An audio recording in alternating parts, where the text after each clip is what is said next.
Welcome to Game Savers Podcast, your next gen gaming podcast for news, reviews, impressions, analyses, and so much more we've got coming at you in 2021. My name is Tony, and today I'm joined by my co host. I'm Wayne, and I love video games. You know it. All right. We survived 2020. We are here in 2021. We're in the first week. We're in the home stretch, I guess you could call it, on the tail end of 2020. We made it.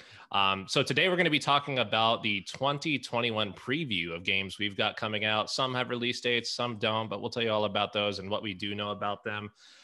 Information can be pretty vague at times for some of these. But before we get started on that, Wayne, what are you playing so far in 2021? I have focused entirely this year on, you know what? I was about to tell you a lie. I was about to tell you that I focused entirely on Assassin's Creed, but I didn't. I played something else first. I played Bright Okay. Memory. Are you familiar with it? Bright Memory. I am not. Bright Memory is basically a prelude to a game that's coming out called Bright Memory Infinite. And it was a lot of people are calling it a paid for demo, and I totally get where they're coming from because to play through this game, I finished it in 33 minutes. I think Whoa. it's almost designed to be played, like Devil May Cry, Yep.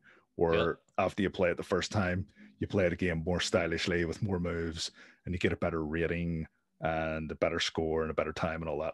It's kind of played like that. It's a first person shooter, uh, but you've also got like knives and swords and stuff like that.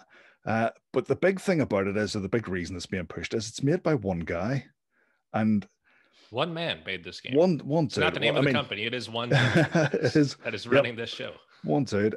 He has got. Oh, he's obviously got voice actors and stuff in to do stuff like that. He hasn't done every single voice on it. Right. But apart from that, he's done all the coding, all the textures, all the modeling, all the animation, all by one guy. And in that regard, it's very, very impressive, to be sitting playing this. But it doesn't stack up to other games. It's still like a 6.5, 7 out of 10.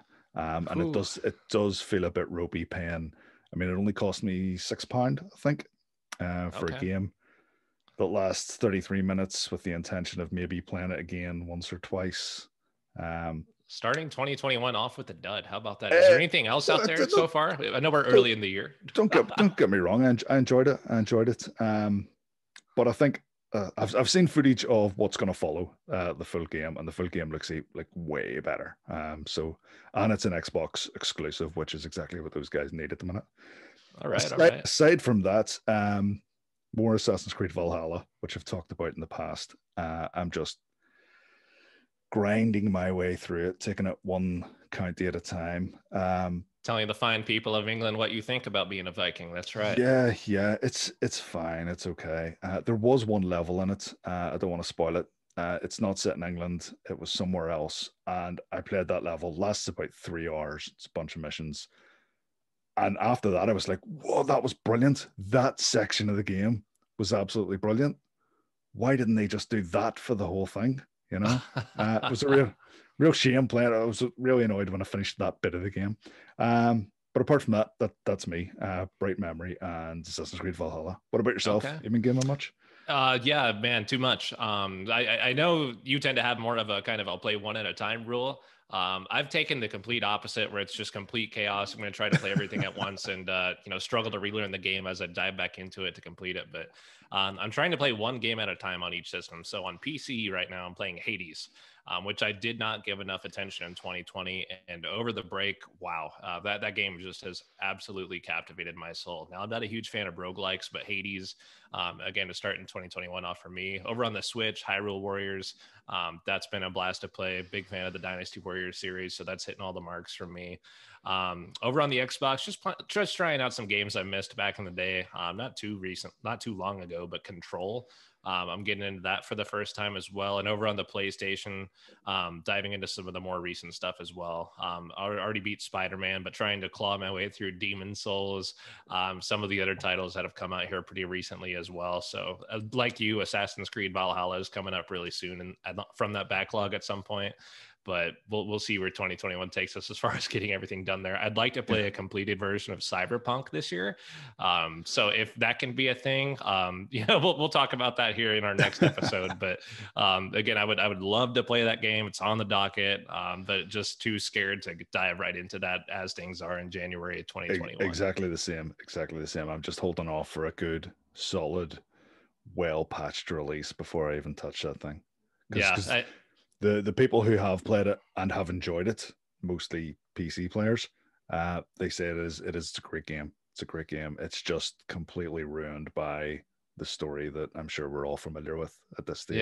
Yeah. There's so many things surrounding the actual game, which is sad to see. But hopefully by the time I get my paws on that within the next month or two, that'll be ready to go and live up to the hype that we lived on for the 8 years. So yeah, we'll see. But as far as opening off 2021 here, for the listeners that are tuning in just now, thank you so much for being on that journey through 2020. I know we started pretty late in the game with this podcast, but we just thank everybody for your subscribing, your kind reviews, your good words that have kept us motivated in doing this podcast, and we're going to keep doing it. But we want to bring you a little bit more content. So what that looks like in 2021, you're not just getting the podcast. We're going to bring you just maybe a little bit of gameplay here and there as well, some live streams. You're going to see some new social media pages going up as well. We're going to try some new concepts for future episodes as well. We think you're really going to like, and I'm not going to spoil those just yet, but you'll see them come in the next month or two at most. And then we're also taking some suggestions and some feedback there as well for future episodes.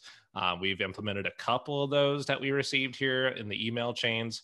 Asking like, hey, would you guys be interested in trying out this game or a review or, a different concept like that? And we're open to that. We're going to go ahead and do that this month. So stay tuned for that as well. But outside of that, 2021 stacked, right? We don't fully know what's coming out just yet. It's still January. Maybe games still get announced later this year. But let's talk about, before we get into that, the free games that have come off in January 2021, because everybody likes free, right? It's my favorite 4-letter word that starts with an F. So over on the PS Plus, we've got Maneater, get your Jaws Shark Tank thing on there. Greedfall and Tomb Raider. Over there on Games with Gold, you've got Dead Rising, which was my first ever Xbox 360 game. Still love it to this day. And Little Nightmares. You've got coming to Game Pass 7 new games for January 2021, some Yakuzas and other fun stuff like that. Don't forget to check it out. And then Switch owners, you're getting a freebie as well. You're getting the Crash Team Racing Trial. I'm still not entirely sure how that works, but nonetheless, you're getting a freebie over there on Switch. So if you do like Crash Bandicoot, if you like kart racers, go check that out. But without further ado, Wayne, any last words before we dive into all of the fun and exciting games we're getting here in 2021? Yeah, just a little disclaimer before we go into this. I'm really, really jaded by the current state of the video game industry. Coming off the back of things like Cyberpunk, microtransaction hell in video games, Fallout 76, Anthem, Mass Effect Andromeda. I'm really, really displeased with the state of the industry. We need a better year. now, don't get me wrong. I still love video games. When you get me sitting down in front of a good game, I'm in heaven. It's one of my favorite things to do in the world. But just bear in mind what I've said when we go through these things that we're looking forward to in 2021, because as I say, I may not be as optimistic or as positive as I once was after, everything that's happened. It's the effect of the lockdown too. It's wearing heavy on our souls right now. But it's cyberpunk syndrome is exactly what it is. I'm afraid to get excited about anything anymore. I guess, as really exciting here at the end of 2020, we got a pretty good chunk of games. We got the new consoles too. That's going to be on us for a while. I mean, there's some stuff to look forward to. And I guess to dive into that stuff first, we could talk a little bit about God of War Ragnarok. Now, I guess I should say before that as well, we thought about the order we were going to do this in as well. Maybe going from January to December, but honestly, a lot of the games that are coming out in 2021 just don't have release dates yet. You get that trailer, you get that little flash at the end, that title screen, and then it says coming fall 2021 or January 2021, whatever. And we don't have much more information outside of that, but when we do, you'll definitely hear it here on the podcast. So let's just start off with one that is confirmed to be in 2021 so far, coming all the way from Sony, which is God of War Ragnarok. Stoked about that. Love the God of War series. We don't know a whole lot about this, but as far as Ragnarok itself, I mean, hopefully that's going to include Kratos, our main protagonist, and his son, maybe like we saw in the last game. I don't know. What do you think, Wayne? Well, they can't possibly not have a God of War game without Kratos. That game might as well just be called Kratos. It's so essential to that series. I have loved the God of War games since the first one on the PS2. I remember it coming out right at the tail end of the PS2's life cycle, and it must have used up every little iota of power in that console because I mean, I still think it looks great. Um, Playing through that trilogy, absolutely brilliant. I played some of the other games like God of War Ascension, which Yep. wasn't reviewed particularly well. There was two more games on the Vita, but they did get PS3 releases. Yep. I think I played one of those. It might have been something to do with Chaos, Blades of Chaos or something. I've loved every single one of them. I just love that series. I love Kratos. Uh, the reboot came along. I say reboot. I mean, it is a continuation of the story, but they just called it God of War, which seems to be the cool thing to do at the minute. Um, I had issues with it, to be honest with you. Uh, I loved how the old games played, and this switched to that like over the shoulder view, and it took me a little while to get used to it. And the second thing I didn't like about it was they turned Kratos from this like absolute aggressive, like just an absolute bastard. He was like a total anti-hero who just didn't care about anything but getting the job done. And then Kratos in the new games is a wee bit sort of, he's a bit like downbeaten, downtrodden. He's the dad bod. Yeah, and Well, I guess I I should say didn't, dad bod because he still looks like Triple H, but yeah. I didn't overly like what they done to the character. Now, once I got used to the style of the game and stuff, I kind of grew into it. And don't get me wrong, that God of War game was outstanding. It is probably one of, in my view anyway, it's one of the best looking video games ever made. Like it Ever. is stunning. It's absolutely gorgeous. Uh, I think now that I've come around to it, now that that was kind of like that weaned me in to what the new style of God of War is. And now that I'm there, I'm even more excited about Ragnarok. And As and you should it's be. I know that like we have to learn the lesson that no studio is perfect. And like studios that we look up to as just putting out nothing but gold content, they're all susceptible to falter. All of them can make a mistake. But and I know we already said this about other games, but Sony Santa Monica just put out great games, really, really well polished games. Like I remember people after the Cyberpunk debacle, there was people going back and going, "Well, actually, if you remember, Witcher was a wee bit dodgy." Like none of none of the God of War games were glitchy. I don't remember any of them Yeah. having problems. They were all highly polished, well crafted games that came out feeling like a finished product. Yeah, Uh, there's a good level of love and care there for sure. I'll just say I loved the new style of the God of War. I thought it was nice to see Kratos take a tone down from just being this fucking animal, yeah, killing the gods and doing everything we're used to seeing him do. So I thought that was nice. You see a lot of Sony games taking that route lately too, with that really heavy emphasis on story as opposed to just going out there and beating the shit out of anything that gets in front of you. So as far as Ragnarok goes, do you know what that means from the Viking mythology and all that fun stuff? Ragnarok is like the end times, isn't It that is. right? It's the destruction of the world, basically. Yeah. So I guess maybe that means this is the last God of War. That's only speculating. Who knows what No. that means? They're gonna milk this till the cows come home. Come on. Yeah. But again, it sounds like shit is about to hit the fan. From Yeah. just that one word. So I thought nope. one of the other things that I thought was missing from the last God of War was like, now don't get me wrong, there was big set pieces. There was definitely big set pieces, but there wasn't quite as much of like within, I think in God of War 3 specifically, there was just certain bits like you'd be climbing a mountain and then it turned out that mountain was actually one of the gods or one of the, I can't remember the name of the, Yeah, like Poseidon or something like that. Yeah, I remember yeah, that. and it was just like insane. The sort of the scale of it just seemed absolutely insane. And it was running on hardware that was, the PS3 was a good console at the time. But looking back, you're just going, how did that game run that? You know? Yeah. I would like to see more massive, massive scale set pieces. And I think with, as you say, with this title, Ragnarok, Viking end times, the Norse end of the world, I think there's definitely opportunity for them to do something crazy in there. Can't wait to see it. Unknown, but Definitely. 2021 nonetheless. Probably late 2021, I'd imagine, but coming to Sony, I'd imagine, over on the PS5. What else we got coming up in 2021? Something I'm looking forward to, and it's kind of a silly one, but I don't care because I love these games, is Lego Star Wars: The Skywalker Saga.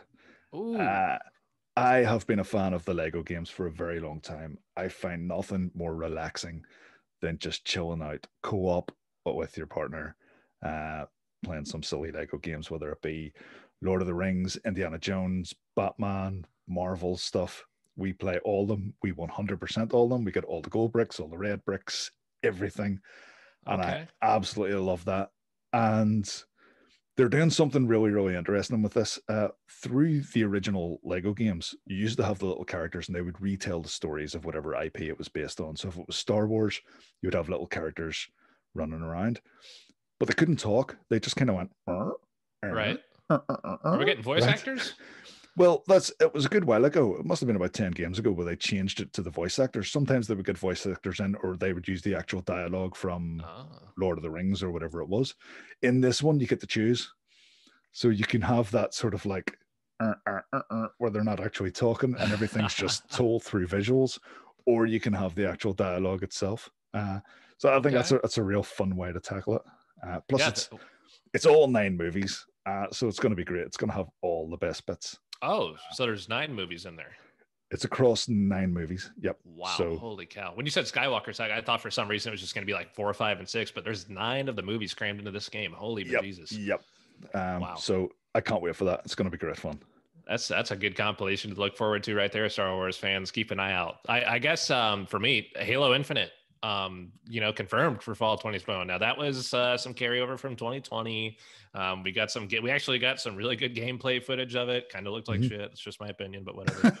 And they definitely needed this year to work on it. But again, stoked to be getting Halo for the first time in ages. It seems like we only got one Halo game on the Xbox One in that entire generation. So that fan base, is a flagship franchise from Microsoft at this point. That fan base is absolutely dying for Halo at this point, I think. Mhm. Yeah. Um, have you concerns because we know that it was meant to come out in launch and it was pulled? Do you think a year is enough for them to fix it, or do you think this is what it needs? It better be. Like Yeah. after a year. I mean, I don't know. We all saw Greg, right? Greg is the brute that we saw. I think I'm saying that right, right? Is that his name, Greg? Greg is the It brute we saw was in the Craig. memes. It was Craig, Craig. that's right, not Yeah. Greg. Not old Greg, but Craig with the C was he was dubbed. Was the brute that everybody got that close up screenshot of, where he just looked, like just really poor texture models there, and maybe not poor, but just unfinished, for Mhm. lack of a better term. And hopefully the next year will fix a lot of those graphical issues. But I think a lot of the complaints you hear about it so far really surround the graphics that we saw in that really brief gameplay demo. And that's, it's hard to say if there's any critiques about the gameplay yet or anything like that. I certainly haven't heard a whole lot, but from what I saw, it looked good. And I'm looking forward to it. I'll just be glad to have another Halo game, even if it is a complete disaster. But I think this is going to be good. Microsoft knows they can't fuck this up. So I'm looking forward to it. I think it's going to be great. What about you? Yeah. Halo Infinite. I have a sort of a. I don't love the Halo games, but I haven't played one that I didn't enjoy. I've always enjoyed playing through the campaigns. That one looked more fun than any Halo game I've ever seen. Like whenever that trailer dropped and everyone watched it, and the internet just blew up with the graphics are Ah, awful. I had to go back and watch it because I was so focused on the gameplay and how much fun that it looked that I hadn't even paid attention to what it looked like. And that I seen it again today because I was watching the Unlocked podcast. Uh, and they had some footage in there. And see that shot that they've lifted Craig from? Like, that is a split second. Like, you would never, none of us would know what Craig looked like if someone No, hadn't paused it and lifted that. It's, I think Now we do know, and I think this just got dropped a couple days ago. But Halo Infinite, the multiplayer aspect of it, might be free. Am I correct in saying that? Because I've seen, I don't know if they're just rumors right now or if that's confirmed just yet. I But the I multiplayer think aspects, that's the case. Yeah, but I mean it is free, the whole thing is on Game Pass. So anyone who's, I mean, who's got an Xbox and doesn't have Game Pass? You right? know, I mean, Yeah, that's I would say interesting. most people do now. So it is essential. It's free in the same way that a movie's free on Netflix. You know. Right. Do you think that you're going to see, because you see this a lot with free multiplayer, and PC players know what I'm talking about, so you better be scared shitless. Do you foresee that fearful M word coming out, the microtransaction word?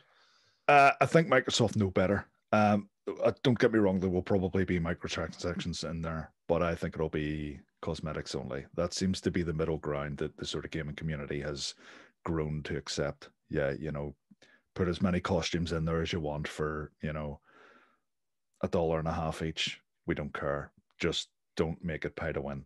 Don't make Yeah. it whoever's got the most money has the most powerful player, because it's just nonsense, you know. Costumes are going up, man. I mean, I always thought of it that way, as being like $1.99 for a pack. Yeah, it sucks, but I mean, who gives a shit? I'll pay up. But now, I mean, I see, like, I'm playing Warzone a lot still, and I see costumes going upwards of like $15 for a goddamn skin pack, and I'm thinking, what the, And there's a lot of people running around with that, and I'm still one of those dudes where I feel like maybe I'm just old school, and I cannot see myself putting down for that. I That cannot, will not ever. And Um, I'm scratching my head. Why would you pay $15 to change the character when it's a first person shooter and you you can't can't see even him. see your character? It is so vain. I just, I'm sure there's people shouting at the screen going, "It's not vain. It's just part of the game." But as you say, it might be a boomer thing. I just don't get it. I We're don't get it. boomers. I I get it. Like the go to comparison I always make is used to play SSX Tricky on the GameCube, and Yes. you played the game to unlock characters, and it was fun. You weren't just grinding away at it for the sake of getting that costume. You're playing the game because it was fun, and then as an offshoot from that, you got a new hairdo or a new pair of shades or something, and Yep. it was fun, Them and snow pants. it was single player as well, so you weren't doing it to sort of like impress other people or to show off. You were just doing it for the fun of it. You know, Yeah. games need to get back to that. They're just doing things because it's fun, not because Yeah. there's this inherent grind within the video game. It'll be interesting to see. I know, I mean, microtransactions, who knows what Halo ends up doing with that route, but still, nonetheless, excited to see the Chief back in his rightful throne. Mm-hmm. Maybe we see a reappearance of some older characters, maybe the Arbiter, maybe Sergeant Johnson, who knows? But stay tuned for that. I'm sure we're going to get some more news drip fed to us over the course of the next 9-10 months. I wouldn't be surprised if you saw this game in November 2021, just because that's when the original Halo came out back in the early 2000s. So we'll see. Outside of that, what else we got coming up, Wayne? I know we got a ton of games coming up in 2021. There's one coming out very soon at the end of the month. I'm hoping to have Assassin's Creed finished so that I can play this on launch. It's called The Medium, and it's by Yes. a studio that I have hammered on and on about, Bloober Games. And it is an Xbox exclusive, and it's in that it is actually an Xbox Series XS exclusive, so it's not on the original Xbox One, and it's not on PlayStation. And Truth. it makes use of the SSDs. They're saying that this game couldn't run on a console without an SSD, because what it's actually doing is it's rendering two different worlds at the same time. Almost, we put you in mind of Silent Hill. So you can be in this like normal world, and then there's like this sort of evil, nasty world as well. And it appears as though you can, at the press of a button, switch between the two. And the game, even when you're in one, the game is constantly rendering the other one, so that you can, like at a snap, change between the two. One of the things I've noticed about Bloober games is that you don't normally see character models in them, and it almost seems as if they were a studio that didn't really have the confidence or the in-house skills to make realistic people. Right. Uh, but this has really, really, really cool looking character models. Very, very sort of a realistic look and stuff. And it just gives me that vibe that it's a studio that's going, we're getting better, we're progressing, we're making games that are considerably more complex than games we were making before. Soundtrack as well. The soundtrack is by the guy that done the original Silent Hill soundtrack. So again, that is just, I mean, that's a tick in the box, isn't it? Ooh, yes. Anytime you can get anybody, anytime you could drop the name Silent Hill is absolutely a plus. But yeah. speaking of spooky, how about Resident Evil 8 Village? 100%. I think Woo-wee. there are few games I will buy day one. I just Cyberpunk scare you off, or all those games I mentioned earlier.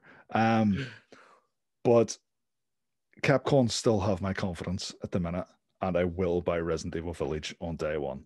I have to, and I have to play through that without hearing any spoilers or anything at all. Resident Evil tends to get spoiled pretty quick, so that is one that I'm pretty confident I can go ahead and just forecast here for the future that we will play it as soon as it comes out. Maybe not rush through it, but we will review that son of a bitch here on the podcast. Definitely. For Resident Evil 8. Yes. And the other thing I was going to say about that was, I can't remember. I've just completely lost my train of thought. well, we know a little bit about it, so I mean, we've seen some trailer-ish stuff from it. We know there's vampires, werewolves. It's in a really huge looking castle village setting. That's actually what I was going to say. At this stage, I don't want to see any more trailers. I don't want to know any more about it. I want to just let it be a ghost release, come out, no info. Yeah. I'm okay with that. Absolutely. I mean, so what we do know about this game, it's been confirmed. It is first person, so it's going to follow line with Resident Evil 7, which is great. I thought Resident Evil 7 was a fun game. Resident Evil, you've seen it just transform so much, right? Over the years, you saw the earlier ones with the camera angle, then you saw third person over the shoulder, then you have first person now. So, I thought they did a great job with it, so I'm all for it. It works superbly. First person and horror just go hand in hand. It is an exceptional way to do horror games.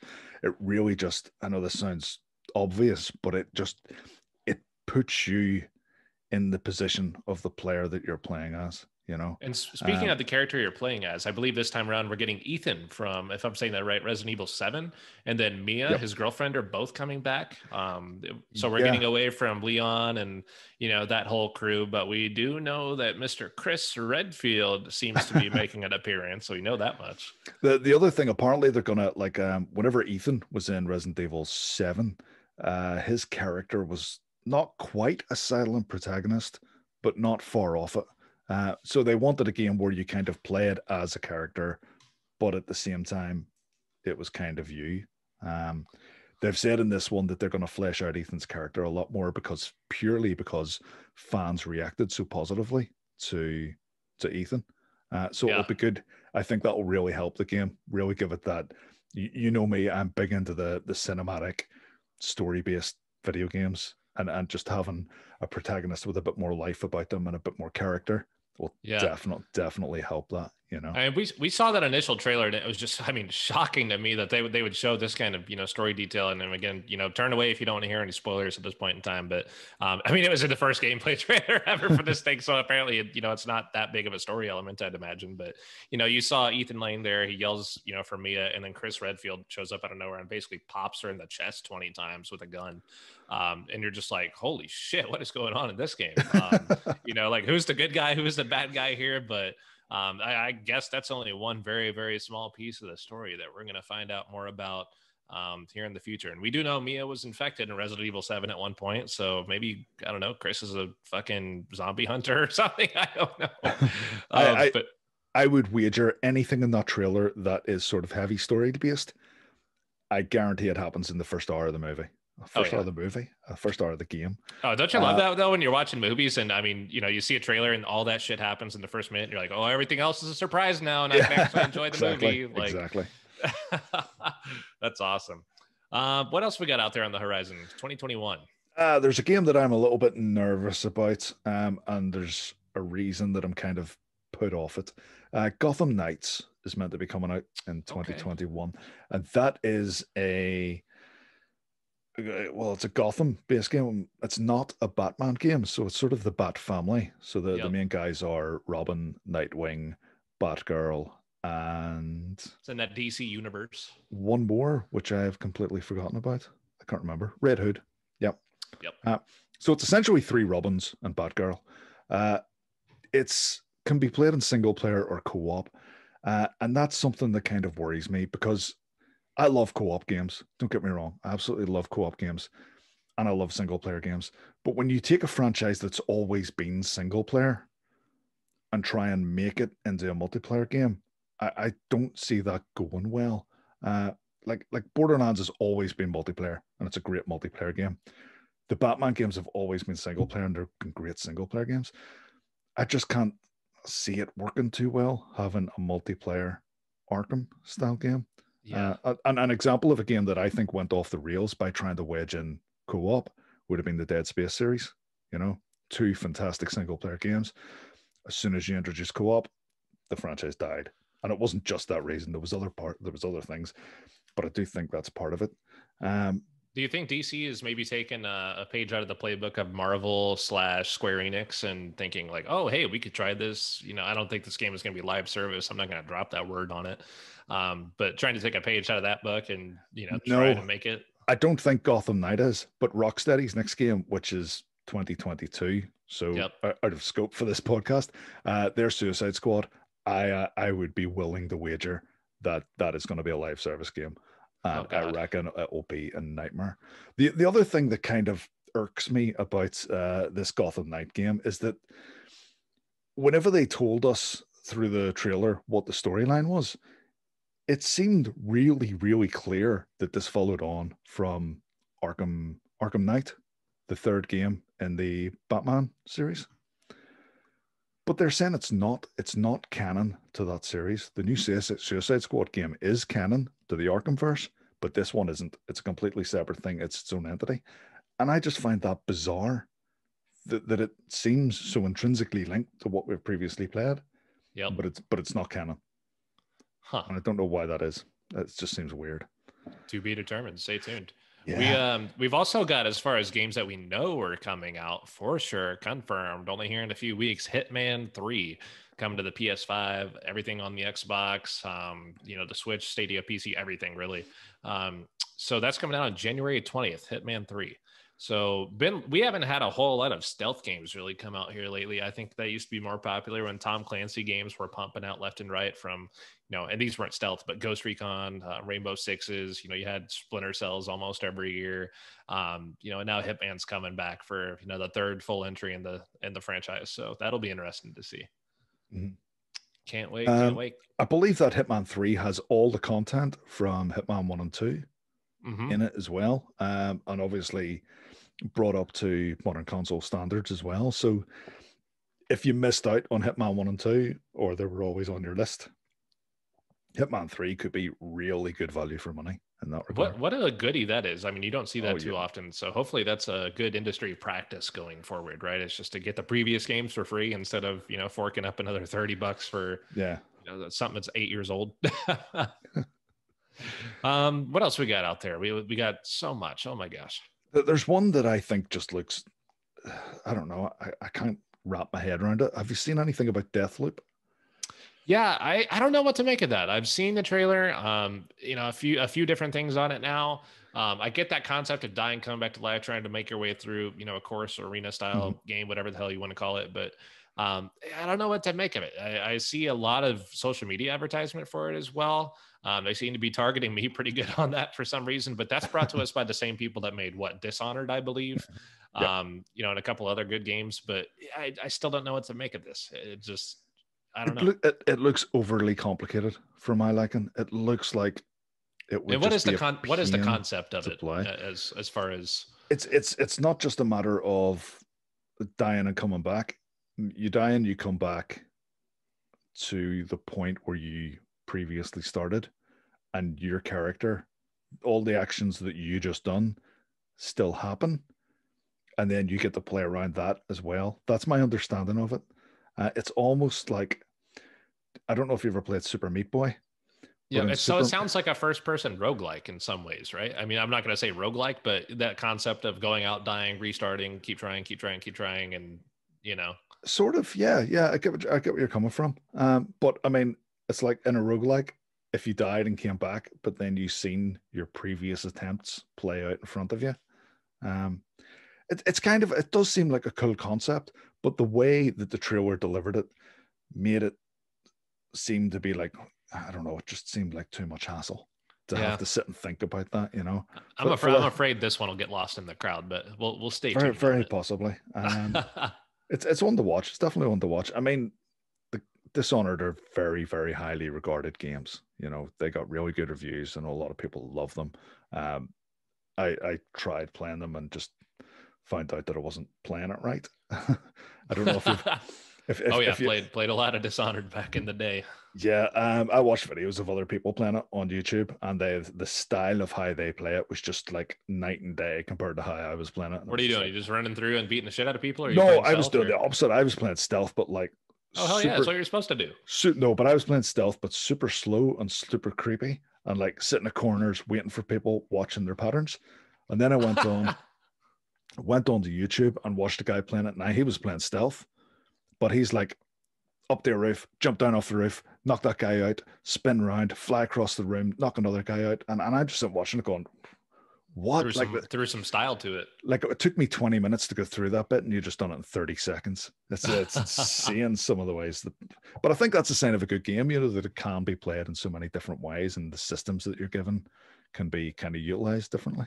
And speaking of games you can play in different ways, there's a series that's been around for a long time, and we're getting the 6th entry to this thing. I can't believe it because I'm such a huge fan of this series, and I was there from Far Cry Instincts in the beginning, but Far Cry 6, we know is coming out in 2021. So that's exciting. I think it was originally scheduled for maybe March this year or early or back in 2020, but it got pushed back. So Far Cry 6, we know we've seen some gameplay trailer-ish for it. Not gameplay, but a trailer. And we know it's going to be set in Cuba. You've got your same villain set up where it's a dictator of some sort, it looks like. And we don't have a whole lot of details on this, but I'm just glad to see Far Cry back because I don't think that franchise has ever not delivered in some way, shape, or form. Now it's getting a little stale between 4 and 5, a lot of the same gameplay elements, but I was with that series back when it first released. I think early 2000s. Far Cry Instincts came out on the PC, and I remember trying to buy that game with my mom. It was the expansion pack for it. It was Far Cry Evolution. So I had those two games, and we were at GameStop trying to buy this, and my mom said nope. Looked at the ESRB rating, it was like use of drugs or something like that, like not getting that game. So that was, as a kid, you're like, oh my god, now I really have to have this game, because I was told no, right? So that series to me has always been special, and I'm really looking forward to that. Yeah. One that I think the both of us will definitely be looking forward to is Back 4 Blood. Oh yeah. Basically Left 4 Dead on steroids.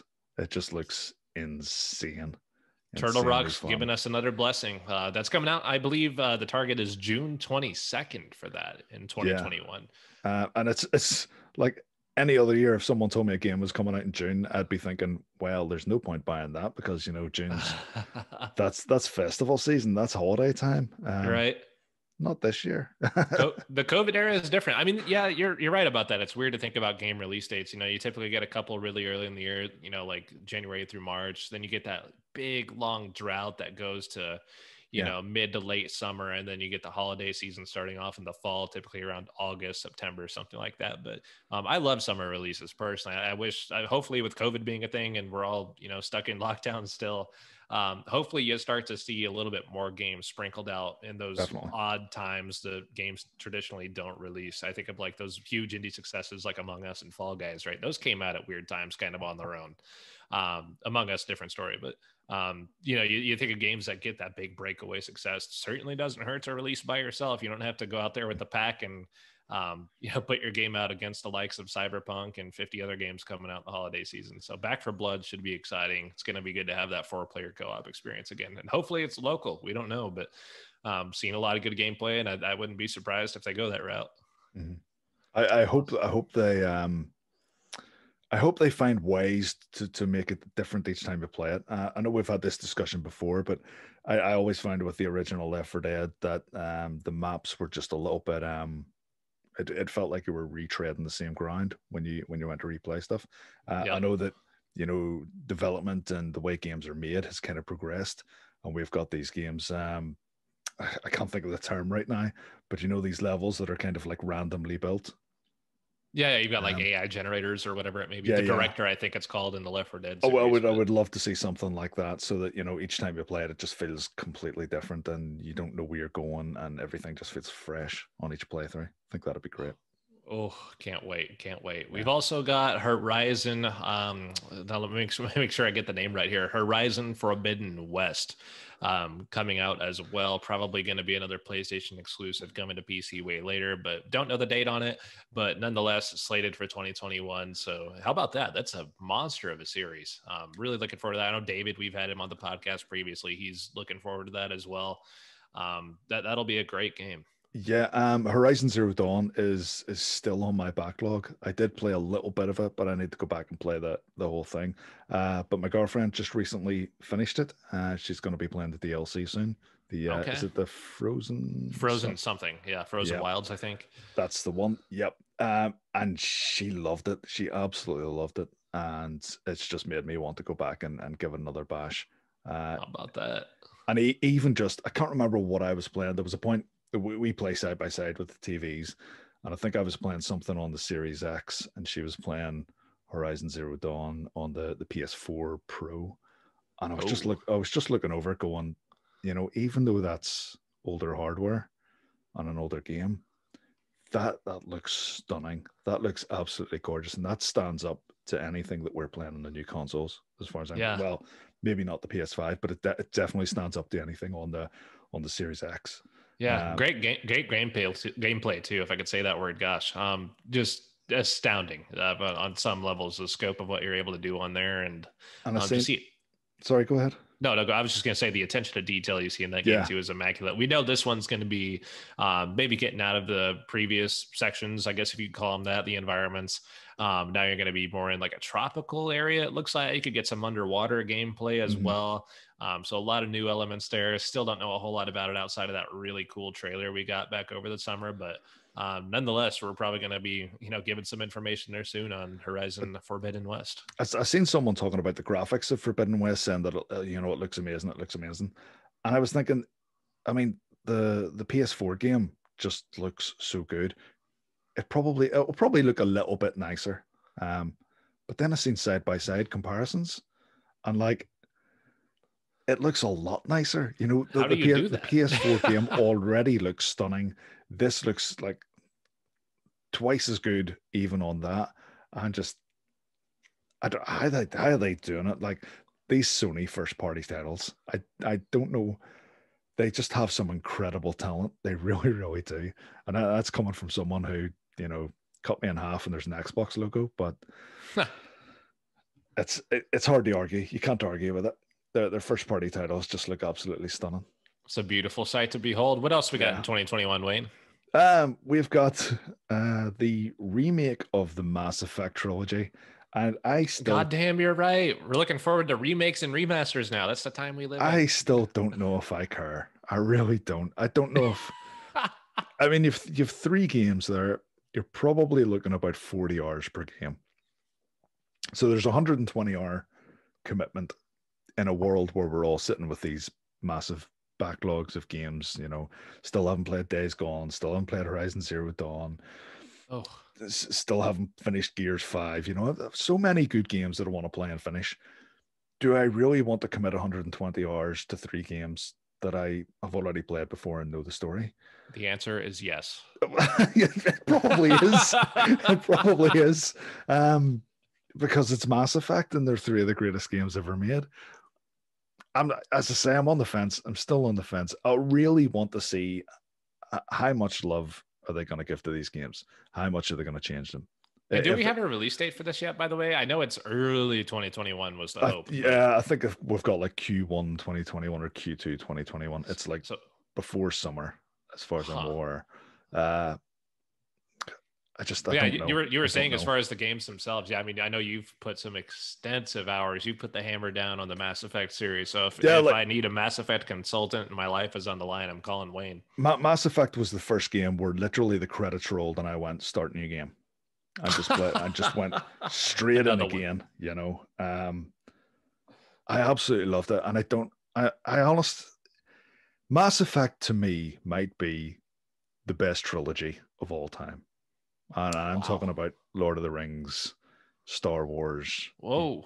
Indiana Jones, whatever. Whoa. But we can even talk about Bill and Ted as a trilogy now.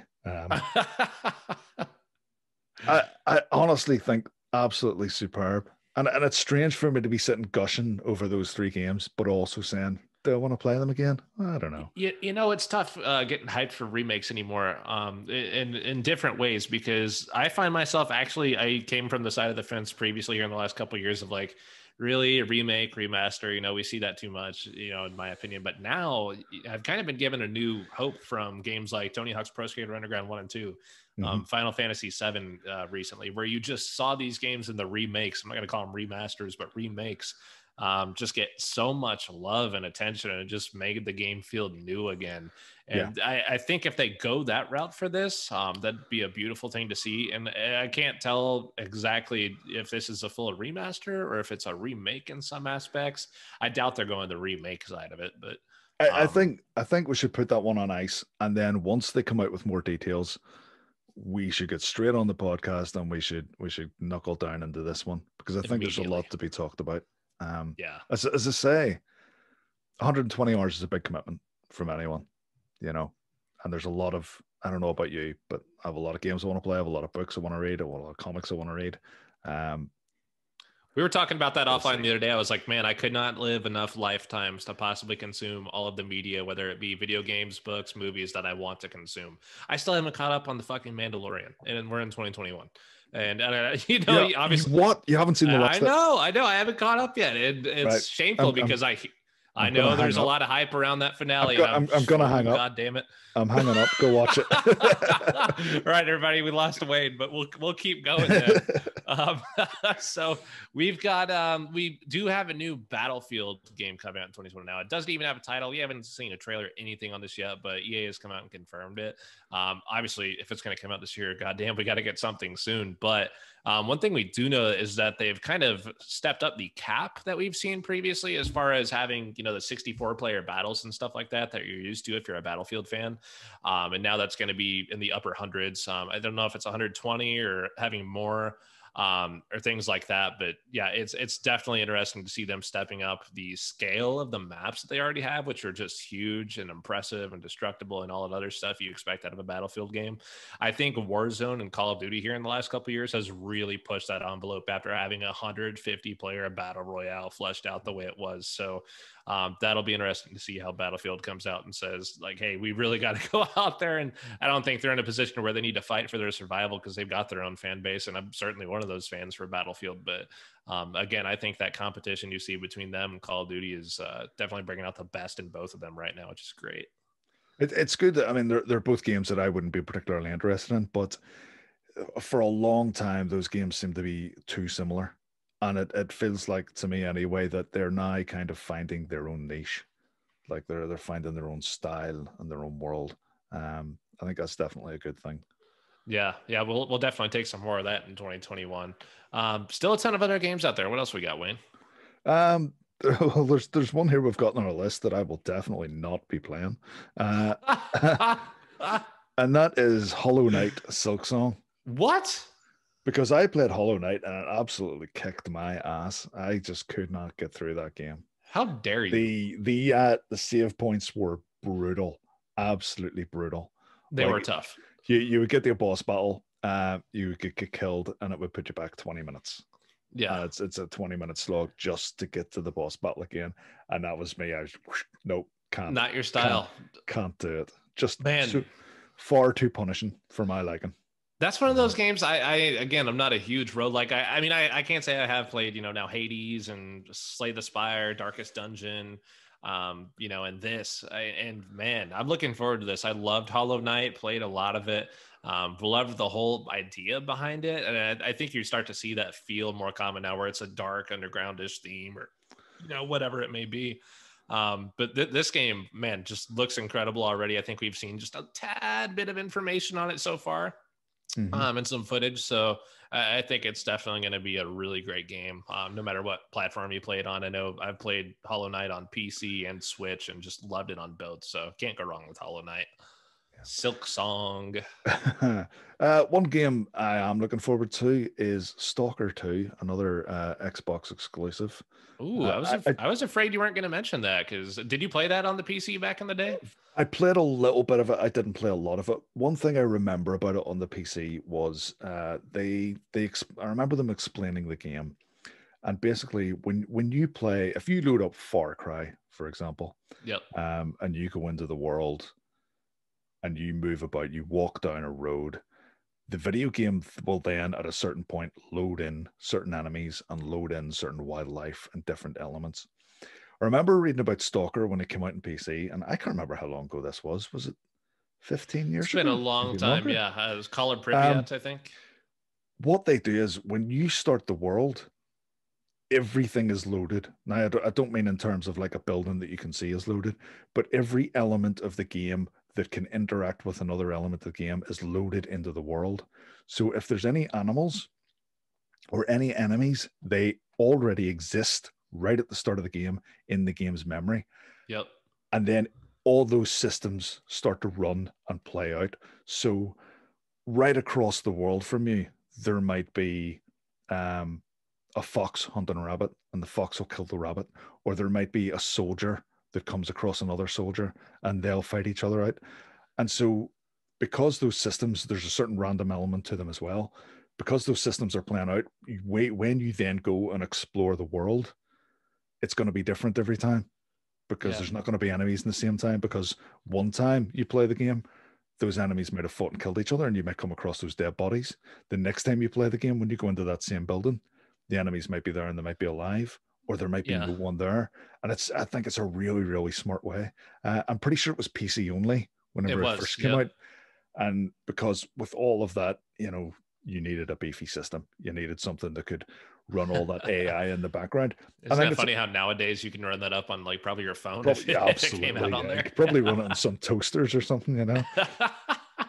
I don't know if they're implementing the same sort of systems in Stalker 2, but I'd love to hear more about the game, and hopefully they're going to do something like that because I really like that sort of like unpredictable style of game. Yeah, You know, that is a very good atmosphere and a very yeah, good suspense game. I don't know if I'd go as far as to call it a horror game, but it is very atmospheric in that sense that it does yes, tend to scare the shit out of you sometimes. definitely, definitely. I mean, like if I go back to play The Last of Us or something, I know that at certain points, certain enemies are going to be there and what's going to happen and stuff. That sort of like AI based world. It's just, yeah, as I said it, totally unpredictable, and it just makes for like a really tense style of game. Can't wait. Can't wait. We've Yeah. also got Ratchet and Clank Rift Apart coming up, probably on the PlayStation only. But yeah, that looks interesting. Have you seen the gameplay trailer for that with the world evolutions and things like that, or the I've teleportation? seen the gimmick that you're talking about. People might be angry at me calling it a gimmick. It's always that word always It's has terrible connotations. I don't know why, but not it's not a kick in the ass off from what we talked about in the medium, where they've got various worlds, and because it's run off an SSD, you can switch between things. They're having this element where you can literally fly through these portals, like multiple portals at a time, and all these different worlds are getting loaded in. Um, and it can happen because all that data has been streamed off this SSD so fast. Um, I don't know if that's real. Will that make the game better because that happens every no. 45 minutes or an hour? No. It's a neat feature. It looks cool, and it's a great way to demonstrate the speeds of an SSD. But I'm not sure. I'm not sure it's going to be an element of the game that makes it a good game. Yeah, hopefully they give enough love to the story and the gameplay on this one. I mean, we're all for that. I think Ratchet and Clank, at least in my opinion, it's kind of similar to the Lego games you were talking about earlier, in the sense that you hit something, a million screws, bolts, and nuts pop out, and you're out there Mm. collecting it. It's got that kind of same feel to it. But yeah, it'll be interesting to see what they do with the story and the gameplay in this one, because we did see that really cool trailer. But again, just stay tuned on that for Ratchet and Clank Rift Apart. We don't have a date yet, but to be determined. Yeah. What else we got out there on the Find Horizon? How about something for the Harry Potter fans in the house? Because we talked about a little bit about Lord of the Rings and Star Wars. How about Hogwarts Legacy? single player Harry Potter game coming out for the first time in ages. Holy shit. I admire the direction they've went in. I think it's cool that they've taken this, because if I was making a Harry Potter game and my job was to make money, I would definitely be going for some sort of social game, like an online game where people can create a little avatar and everyone runs about and plays spells and goes to classes together. They've went for, like, this is like an action RPG. It's set 200 years before the games. Yep. And you go to the school and you get caught up in all sorts of crazy wizardry, mischief, if you want to call it that. Yeah, fighting dragons and stuff. It's not for me, because I'm the sort of person who watched the Harry Potter movies, got to the end and thought that was fun, but I never want to see any of this ever again. That was enough for me. You know, eight films was my limit. So I'm not really interested in a Harry Potter game, unless, of course, everyone's made out of Lego. I'm hyped. I'm so hyped for really, this because I just, man, I loved the single player Harry Potter games you had back in the day. I think it was the original PS1 or PS2. I can't remember which one, but those were some good games. Now, obviously, looking back at them, I don't think they've aged very well. But no, there's some great memes came from them. Yeah, there were quite a few memes. I think you can see the Hagrid meme show up every once in a while. That's always a good thing to see, the longevity of the memes out there from old games. But Hogwarts Legacy, still no date yet, but we know it's coming in 2021. And I just, again, can't wait to get my paws on that. Give the Harry Potter fans out there something to look forward to. Did you ever play the original Psychonauts? I did not, but I know we've got Psychonauts 2 on the horizon. We've got a sequel coming up to that, and I know it's a really highly regarded game, and it's meant to be very, very funny as well. So I think I'll have to dig that out if we were wanting to do one of these retro analysis. Yeah, it'd be good we could play that and get someone who actually played it back in the day, and we can compare our experiences of, you know, the recent people playing it and the original. If the Game Savers tribe wants it, the Game Savers tribe will get it. Let us know. Absolutely. What else do we got? We got Dying Light 2. No date for that yet, but hey, Dying Light, great game. Looking forward to that. Love my zombie fix. I missed the first one. It was always on the list. Always wanted to play it. I've got a friend who loves it. Says it's a lot of fun. The whole day and night aspect of the game. Wait, you haven't played Dying Light? I haven't played Dying Light. No. What the fuck? All right, hold on. We got Wayne's Redemption, ladies and gentlemen. If you were with us in 2020, Wayne once upon a time told me he has not completed Witcher 3. I think Red Dead Redemption 2 was on that list, Wayne. What else have you added? I did finish Red Dead Redemption 2. It was just boring. I just didn't like it. Yeah. What else was on your list for Wayne's Redemption? Because now we're adding Dying Light to that, because, man, if you are even remotely into horror, zombies, that kind of thing. See, early days, I don't know if you remember, whenever Dying Light was getting developed, there was also a Dead Island game getting developed. There sure was. And those two franchises were going head to head. And to me, it was almost like a Xbox versus PlayStation situation where I'd like sided with Dead Island over Dying Light. You see, it's weird though, because I think, and I don't know if these were two different companies at the time, but you had Dead Island came out with Deep Silver, and now Dying Light, which is also Deep Silver. I'm not sure if they were two separate companies or not at the time, but if they were the same, then there was Dead Island came out, then Dead Island 2 came out, and then after that, the Dead Island IP, I think it got sold off to someone else. I think it was a Dead Island expansion, by the way, because I think we're still waiting on 2. Yeah, Riptide. Riptide. Yep. And then there was going to be another. It was like Dead Island 3, but I think it was just going to be called Dead Island. And that was meant to come out about the same time as Dying Light. And it just never appeared. I think I read about 2 months ago that we're still working on it. And Dead Island 2 is dead. We're never gonna see it. Everybody, give up your hopes and dreams, because not coming. I've been told Dying Light, the whole daytime you can go out and fight the zombies, but nighttime you have to run about and do parkour and avoid everything. Just the two aspects of that contrast against each other really well, and it's just a really, really good fun game, especially with friends and stuff. So. Maybe we'll get a bash at it at some stage. Yeah, definitely fun for co-op as well, because man, I mean, it's right up there for me with Left 4 Dead and other things if you enjoy co-op gameplay and stuff like that. So many fun. I think of Jack. I know we had Jack here on the podcast a few times, but we played a lot of Dying Light back in the day, and maybe he can come on sometime and speak to that, and we'll get Wayne's Redemption for the Dying Light series, ladies and gentlemen. You've heard it here first. Warhammer 40K Darktide. Really looking forward to that. If you played Warhammer 40K Vermintide, Vermintide 2, things like that. It's the same concept, 4-player co-op. This one looks to be a lot more shooting than, melee weapons for the most part is the biggest difference, but also a little bit alteration in the universe. So definitely looking forward to Warhammer 40K Darktide. If you're into co-op, again, multiplayer, that whole experience, this is the game for you. Keep an eye on it. Yep. Ghostwire Tokyo. Do we know much about it yet? Yeah, I mean, we saw a trailer. It's been ages, and we haven't seen much on it since then. Yeah. But damn, Ghostwire Tokyo, a lot of hype around that game too. Some supernatural elements, all that fun stuff. But we don't know a whole lot about it. Yeah, the only thing I know is that it's essentially a game being made by Microsoft for the PS5. Yeah. In the sense that that's it. it's under the umbrella of Bethesda, and they've committed to the exclusivity on that one. I think we'll see it on Xbox eventually, but it's definitely an interesting one. Yeah, a PlayStation, interesting story there. Some more to be determined on Ghostwire Tokyo. Again, it looked really good from the trailer that we saw, but just not a lot of information to go off of at this point in time. But how about I throw this one out there to the ring? And this is not 2021 by any means, because we don't know when the hell we'll ever see it. But I'm going to say these two fabled words that nobody ever wants to hear. Elden Ring. Elden Ring. Yeah.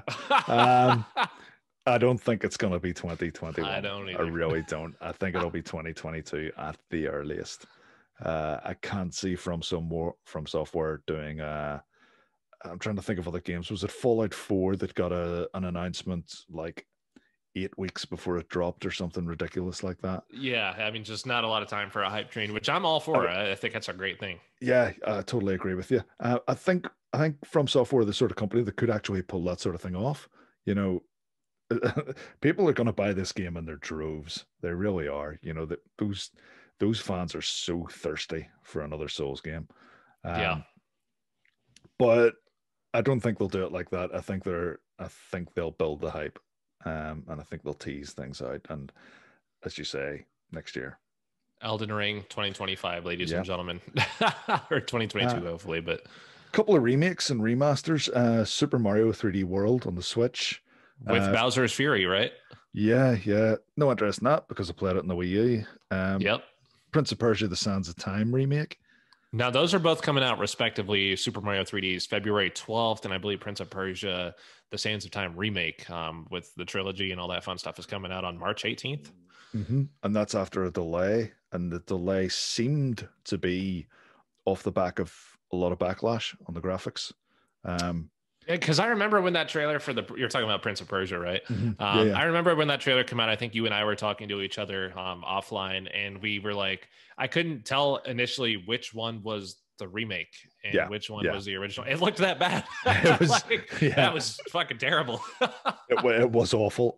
So sometimes I think a lot of gamers like overreact to certain things. Like, I'm not saying the Halo graphics are good, but I think how some people reacted was a little bit over the top. But any criticism this got was well deserved. I mean, I was just sitting looking at it going, who said this was good enough to go out? I think it went out as part of someone's showcase, one of those like online showcases. It felt to me like they hadn't enough content, so they'd went to, is it Ubisoft that are doing this? Yeah, I believe so. Yeah, they must have went to Ubisoft and said, like, please, you've got 6 hours. Can you throw together a trailer for us? Yeah. I mean, even content aside, like the graphics just looked like shit. So I love Prince of Persia. I've loved those games for a while. I'm probably gonna pass on this remake though. I don't think my memories are fond enough for me to want to go back and play it, especially if it's just a subpar remaster. If it looks the part, if they fix the graphics and make it look nice, I will absolutely play it. I think that's. I talked about Mass Effect, and saying that I probably wouldn't replay Mass Effect because it's 120 hours. I think that's maybe that's the line for me. when it comes to remasters. If it's 10 hours, if it's something I can rattle over in a weekend, then yeah, definitely give me that, and I'll go down Give me that. that little nostalgia injection Absolutely. real quick and just Yeah, yeah. yeah. It's because sometimes that's all you need. You just need that, a quick blast at something to go, remember this. This was great. But if they don't fix it, if they don't make it look good, I would genuinely rather go down to secondhand store in town, buy a GameCube, get the original one, and just play the original. And we're also getting Monster Hunter Rise on the Nintendo Switch. So again, it seems like the Switch always gets the weird kind of off-brand version of Monster Hunter because we saw World come out for, every other console and the PC except the Switch. Now, obviously, they get their own iterations of Monster Hunter, but again, just kind of a weird switcheroo you see over there with Monster Hunter. No, I would say the opposite. I think that's Monster Hunter going back to its home on the Yeah. Nintendo consoles, because there was so many of those Monster Hunter games on the DS and the 3DS and whatnot. I meant like I guess graphically, like if I think of Monster Hunter Go- World coming over to the Switch, you just don't see it. Like it's yeah, a you're great right. game, but you're never going to see that. They do seem to have had to have run a sort of a nerfed version, or yeah, you're right. It's not the premium Monster Hunter It's release weird. that we could be getting. But this one does look good. Speaking of the Switch, there's a lot of talk about a Switch Pro this year. There is. And I can't find the source of the rumors. I don't know why people are expecting this, but a lot of people are. This keeps coming up. Like it seems like the last few years since probably 2017, 18, for whatever reason, the hype was there. And then we got the Switch Lite. And then, that came to fruition. And now, oh my God, we got to get the Pro. That's the next step, right? Mm-hmm. Is that? I don't know. I would rather they hold off. I'm not fussed about a Switch Pro. Same. Because what would it be? It would be another Switch with higher resolution. It'd be a 4K Switch probably, which I guess would be fun. But I've said this 100 times before. I am not buying Mario, Zelda, and Mario Kart games because the graphics are amazing. I'm buying them because the art's fantastic and the gameplay is incredible.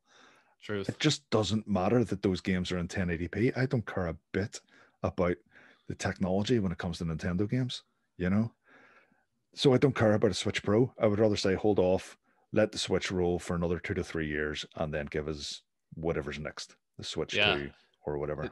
It's hard to tell too, because man, the Switch it seems like it's got so much life in it. Now we know it came out, you think of the consoles that came out in like early 2010s ish, but the Switch came out in 2016, 17, something like that.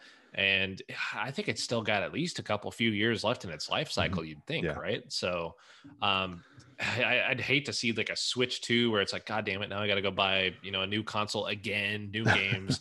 We already got the goddamn PlayStation and Xbox and the Switch. I don't want to make another, $400 investment anytime soon. But that'll be interesting to see what they do, if anything, there in 2021. So it is kind of suspicious. Nintendo's been really quiet here in 2020, don't you think, about what they're doing in 2021? We know we're getting a new Breath of the Wild 2, but we don't know if it's coming in 2021 or not. We haven't heard a whole lot really about upcoming exclusives, so maybe they're waiting to launch that alongside a new Switch. That would make sense, but again, who fucking knows? I'd agree with you, because after the Wii U, I was a little bit concerned about Nintendo. Now don't get me wrong, they're not going away anytime soon, because they literally have all of the money. All of the money is now Nintendo's. Right. But the Wii U didn't perform well. And I think if the follow-up, if the next console had been a stinker, I think they might have went the way of Sega and just started publishing games on other consoles, i.e. the Xbox, PS5, maybe Stadia. But obviously the Switch was a massive success. Brilliant launch. Everyone loves the Switch. But it just seems to have tailed off to me. There's no games where I'm sitting going, I have to go out and buy that. We just get an absolute slew of Wii U remakes. Yeah, the console is still selling really well, but you're right. The games are just, really tapering off here in January 2021 as far as what that future looks like. So I guess we'll see. I remember they must have a surprise up their sleeve somewhere. They have whenever we used to talk about the console wars, very specifically would have been around the time of the Wii, the 360, and the PS3. The dark Um, days. you used to get a lot of people digging into the sales figures of how much the console sold, and one of the other things that would look at as well is the attach rate, i.e., for every console sold, how many games is getting sold. And I remember back then it used to be, for every Xbox sold, there'd be 12 games sold. For every PlayStation 3 sold, there would be maybe 15 games sold. But it was always very low for the Wii. So like a load of people were going out and buying the Wii, but not buying many games for it. And I'd love to see those similar figures for the Switch now. Or is it this desirable console that everyone's going out and buying, and then going out and buying Mario Kart, Zelda, Smash Brothers, and then kind of going, that's it. You know, I'm just curious. It's figures that we don't have access to, so we'll probably never know. But that's how it feels to me. It feels like the Switch is this massive hardware success, but there's just a lack of software for it. Yeah. Yeah. We'll see what happens 2021. Like you said, more software, hopefully more games. Mm-hmm. Hope for the best. As far as other upcoming games go, I'm just going to kind of lump all these here together for the sake of time and, my lack of knowledge, I guess you could say, for lack of a better term on them. But feel free to speak on any of these. But Vampire the Masquerade Bloodlines 2, loved the first one. Can't wait for it. Persona 5 Strikers, which is kind of like a Warriors extension of Persona 5. Have you played that JRPG where, I don't know how else to describe it. I think of like Dynasty Warriors is my first, the first thing that pops in my head there, but in the Persona universe. So neat. Lord of the Rings Golem. We're getting a fucking Lord of the Rings game around Golem. Of all the things we could get in Lord of the Rings, Golem. And it's supposed to be kind of a stealthy-ish game, and things like that. I'll be honest, I'm fucking huge Lord of the Rings fan, and I'm not hyped for this at all. I don't think anybody asked for a stealthy Golem Lord of the Rings game. If it was Aragorn and maybe another story with this modern, console technology we have, that'd be awesome. But again, as it is, not stoked. Lord of the Rings was same pot as Harry Potter. Watched the movies, loved them, done. Don't want any more. Never again. Don't even start me on those Hobbit movies. Oh Jesus. Oh shit. Here we go. We've also got Gran Turismo 7 coming out on the PlayStation sometime in 2021 to be determined, but getting a racing action on there. It's been a while since we had a Gran Turismo game, but any other games we want to touch on, Wayne, before we take it home? This might be a controversial take, but I wouldn't even consider this a game per se. But I am quite keen on Microsoft Flight Simulator coming to the Xbox. Oh, yeah, that is definitely 2021. We see that. I think it's summer, right? It is. Yeah, it's confirmed for summer. Just in a world where we can't travel anymore, it would be nice to get in the plane and go and see somewhere, go and fly over Bondi Beach and, How cool would that be if I could fly over my homie's house? Like if I could just fly to your house right now in Ireland via Microsoft Flight Simulator. If there's ever a multiplayer aspect to that game, which I doubt there will be, but geez, hopefully Microsoft Flight Simulator 2021. I'll say this, I would like to see a completed version of Cyberpunk in 2021, so stay tuned for our next episode regarding that. Now I will say, and I'm not going to shit on any other podcasts or outlets out there, but here recently I've seen sometimes you see 5 or 6 episodes spread out over the Cyberpunk controversy.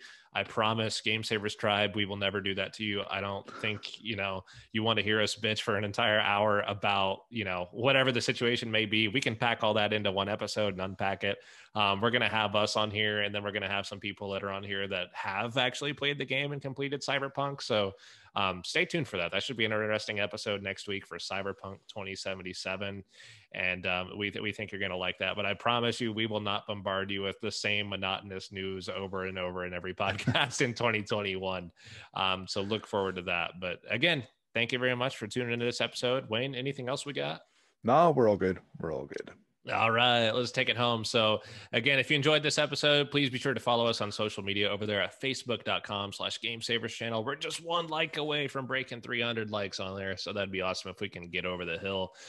Be sure to like, subscribe, leave a comment below, leave a review. Again, if you enjoyed this, you can find us on Apple, Spotify, Google Play, anywhere else you listen to podcasts.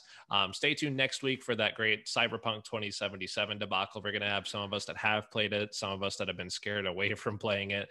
And that's just going to be a good time episode, but looking forward to it. And outside of that, please do not forget to save your game.